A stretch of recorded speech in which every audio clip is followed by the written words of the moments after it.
ಬೆಂಗಳೂರಿನಲ್ಲಿ ಇಂದಿನಿಂದ 3 ದಿನಗಳ ಕಾಲ ಹಮ್ಮಿಕೊಂಡಿರುವ 27ನೇ ಇಂಧನ ತಂತ್ರಜ್ಞಾನ ಸಭೆಯನ್ನು ಕೇಂದ್ರ ಪೆಟ್ರೋಲಿಯಂ ಮತ್ತು ನೈಸರ್ಗಿಕ ಅನಿಲ ಸಚಿವ ಹರ್ದೀಪ್ ಸಿಂಗ್ ಪುರಿ ಉದ್ಘಾಟಿಸಿದರು. ಈ ವೇಳೆ ಭಾರತದಲ್ಲಿ ಇಂಧನ ಉತ್ಪಾದನಾ ಸ್ಥಿತಿಗತಿ ಕುರಿತ ಕಿರುಚಿತ್ರ ಪ್ರದರ್ಶಿಸಲಾಯಿತು.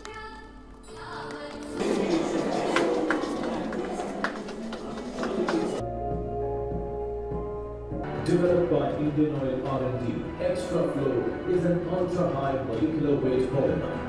When injected in the pipelines, it boosts the flow of crude oil and petroleum. Developed using in-house technology of Indian Oil R&D, we mark yet another milestone in indigenizing technology. And I think ಬಳಿಕ ಹರ್ದೀಪ್ ಸಿಂಗ್ ಪುರಿ, ಸರ್ಕಾರಿ ಮತ್ತು ಖಾಸಗಿ ಕ್ಷೇತ್ರ ಇಂಧನ ಉತ್ಪಾದನಾ ವಲಯದಲ್ಲಿ ಉತ್ತಮ ಸಾಧನೆ ಮಾಡುತ್ತಿದೆ.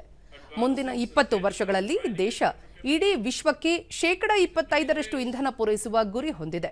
ಜೊತೆಗೆ 2070ರ ವೇಳೆಗೆ ಇಂಗಾಲ ರಹಿತ ಇಂಧನ ಉತ್ಪಾದಿಸುವ ಉದ್ದೇಶವಿದ್ದು, ಅದನ್ನು ಸವಾಲಾಗಿ ಸ್ವೀಕರಿಸಿ ಆ ನಿಟ್ಟಿನಲ್ಲಿ ಎಲ್ಲರೂ ಒಗ್ಗೂಡಿ ಕಾರ್ಯನಿರ್ವಹಿಸಬೇಕಿದೆ ಎಂದರು.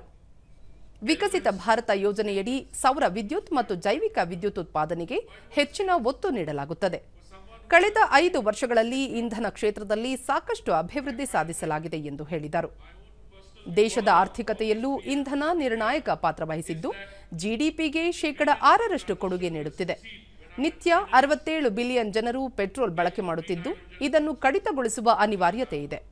ಇಂಧನ ಕ್ಷೇತ್ರದಲ್ಲಿ ನವೋದ್ಯಮಗಳ ಸಂಖ್ಯೆ ಗಣನೀಯವಾಗಿ ಹೆಚ್ಚಳವಾಗಿದೆ ಎಂದು ತಿಳಿಸಿದರು.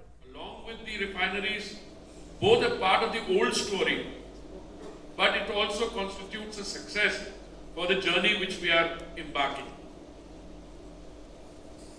I was told that you have 1,200 participants, some 12 technical sessions, 3 plenary sessions, 69 oral presentations, 60 poster presentations, and 23 exhibition booths.